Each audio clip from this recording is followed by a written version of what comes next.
मत्ती रचित सुसमाचार 27वां अध्याय। जब भोर हुई तो सब महायाजकों और लोगों के पुरनियों ने यीशु के मार डालने की सम्मति की और उन्होंने उसे बांधा और ले जाकर पिलातुस हाकिम के हाथ में सौंप दिया। जब उसके पकड़वाने वाले यहूदा ने देखा कि वह दोषी ठहराया गया है तो वह पछताया और वे 30 चांदी के सिक्के महायाजकों और पुरनियों के पास फेर लाया और कहा, मैंने निर्दोषी को घात के लिए पकड़वाकर पाप किया है। उन्होंने कहा, हमें क्या, तू ही जान। तब वह उन सिक्कों को मंदिर में फेंक कर चला गया और जाकर अपने आप को फांसी दी। महायाजकों ने उन सिक्कों को लेकर कहा, इन्हें भंडार में रखना उचित नहीं, क्योंकि यह लोहू का दाम है। सो उन्होंने सम्मति करके उन सिक्कों से परदेशियों के गाड़ने के लिए कुम्हार का खेत मोल ले लिया। इस कारण वह खेत आज तक लोहू का खेत कहलाता है। तब जो वचन यिर्मयाह भविष्यद्वक्ता के द्वारा कहा गया था वह पूरा हुआ कि उन्होंने वे 30 सिक्के अर्थात उस ठहराए हुए मूल्य को जिसे इस्राएल की संतान में से कितनों ने ठहराया था ले लिए, और जैसे प्रभु ने मुझे आज्ञा दी थी वैसे ही उन्हें कुम्हार के खेत के मूल्य में दे दिया। जब यीशु हाकिम के सामने खड़ा था तो हाकिम ने उससे पूछा कि क्या तू यहूदियों का राजा है? यीशु ने उससे कहा, तू आप ही कह रहा है। जब महायाजक और पुरनिये उस पर दोष लगा रहे थे तो उसने कुछ उत्तर नहीं दिया। इस पर पिलातुस ने उससे कहा, क्या तू नहीं सुनता कि ये तेरे विरोध में कितनी गवाहियां दे रहे हैं?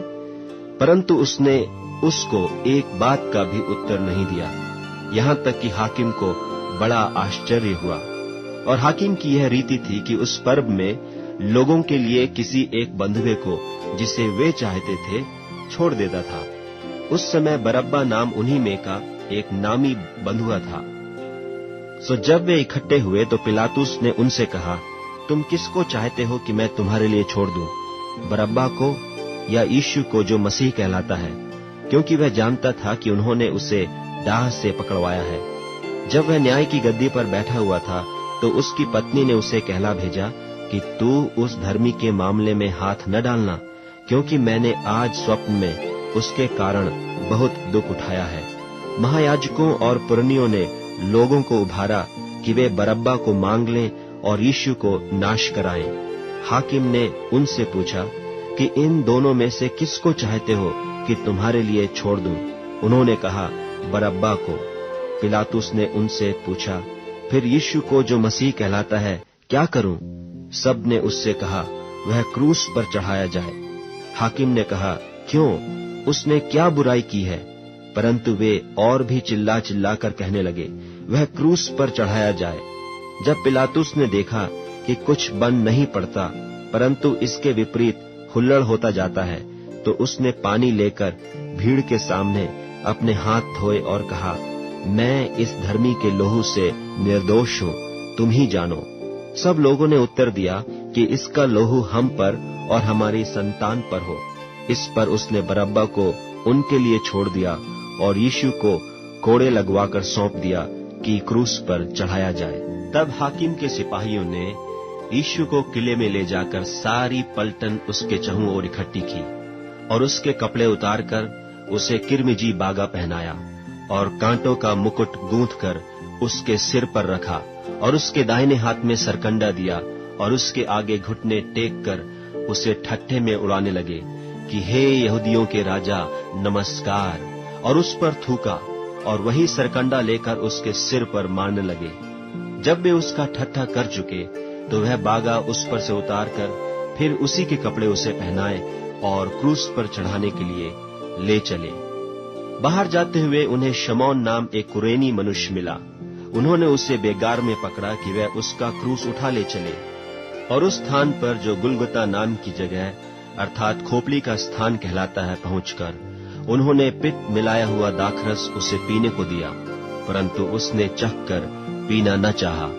तब उन्होंने उसे क्रूस पर चढ़ाया और चिट्ठियां डालकर उसके कपड़े बांट लिए और वहां बैठकर उसका पहरा देने लगे और उसका दोष पत्र उसके सिर के ऊपर लगाया कि यह यहूदियों का राजा यीशु है। तब उसके साथ 2 डाकू एक दाहिने और एक बाएं क्रूसों पर चढ़ाए गए। और आने जाने वाले सिर हिला हिला कर उसकी निंदा करते थे और यह कहते थे कि हे मंदिर के ढाने वाले और 3 दिन में बनाने वाले, अपने आप को तो बचा। यदि तू परमेश्वर का पुत्र है तो क्रूस पर से उतर आ। इसी रीति से महायाजक भी शास्त्रियों और पुरनियों समेत ठट्ठा कर करके कहते थे कि इसने औरों को बचाया और अपने आप को नहीं बचा सकता। यह तो इस्राएल का राजा है, अब क्रूस पर से उतर आए तो हम उस पर विश्वास करें। उसने परमेश्वर पर भरोसा रखा है। यदि वह इसको चाहता है तो अब इसे छुड़ा ले, क्योंकि इसने कहा था कि मैं परमेश्वर का पुत्र हूँ। इसी प्रकार डाकू भी जो उसके साथ क्रूसों पर चढ़ाए गए थे उसकी निंदा करते थे। दोपहर से लेकर तीसरे पहर तक उस सारे देश में अंधेरा छाया रहा। तीसरे पहर के निकट यीशु ने बड़े शब्द से पुकार कर कहा, एली एली लमा शबक्तनी, अर्थात हे मेरे परमेश्वर, तूने मुझे क्यों छोड़ दिया। जो वहां खड़े थे उनमें से कितनों ने यह सुनकर कहा, वह तो एलिय्याह को पुकारता है। उनमें से एक तुरंत दौड़ा और स्पंज लेकर सिरके में डुबोया और सरकंडे पर रखकर उसे चुसाया। औरों ने कहा, रह जाओ, देखें एलिय्याह उससे बचाने आता है कि नहीं। तब यीशु ने फिर बड़े शब्द से चिल्लाकर प्राण छोड़ दिए और देखो मंदिर का पर्दा ऊपर से नीचे तक फटकर 2 टुकड़े हो गया और धरती डोल गई और चट्टानें तड़क गईं और कब्रें खुल गईं और सोए हुए पवित्र लोगों की बहुत लोथें जी उठीं। और उसके जी उठने के बाद वे कब्रों में से निकलकर पवित्र नगर में गए और बहुतों को दिखाई दिए। तब सूबेदार और जो उसके साथ यीशु का पहरा दे रहे थे भूइंडोल और जो कुछ हुआ था देखकर अत्यंत डर गए और कहा, सचमुच यह परमेश्वर का पुत्र था।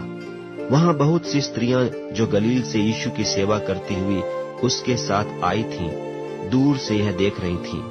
उनमें मरियम मगदलीनी और याकूब और योसेस की माता मरियम और जब्दी के पुत्रों की माता थीं। जब सांझ हुई तो यूसुफ नाम अरमतियाह का एक धनी मनुष्य जो आप ही यीशु का चेला था आया। उसने पिलातुस के पास जाकर यीशु की लोथ मांगी। इस पर पिलातुस ने दे देने की आज्ञा दी। यूसुफ ने लोथ को लेकर उसे उज्ज्वल चादर में लपेटा और उसे अपनी नई कब्र में रखा जो उसने चट्टान में खुदवाई थी, और कब्र के द्वार पर बड़ा पत्थर लुढ़काकर चला गया। और मरियम मगदलीनी और दूसरी मरियम वहां कब्र के सामने बैठी थीं। दूसरे दिन जो तैयारी के दिन के बाद का दिन था, महायाजकों और फरीसियों ने पिलातुस के पास इकट्ठे होकर कहा, हे महाराज, हमें स्मरण है कि उस भरमाने वाले ने अपने जीते जी कहा था कि मैं 3 दिन के बाद जी उठूंगा। सो आज्ञा दे कि तीसरे दिन तक कब्र की रखवाली की जाए। ऐसा न हो कि उसके चेले आकर उसे चुरा ले जाएं और लोगों से कहने लगें कि वह मरे हुओं में से जी उठा है। तब पिछला धोखा पहले से भी बुरा होगा। पिलातुस ने उनसे कहा, तुम्हारे पास पहरुए तो हैं, जाओ अपनी समझ के अनुसार रखवाली करो। सो वे पहरुओं को साथ लेकर गए और पत्थर पर मुहर लगाकर कब्र की रखवाली की।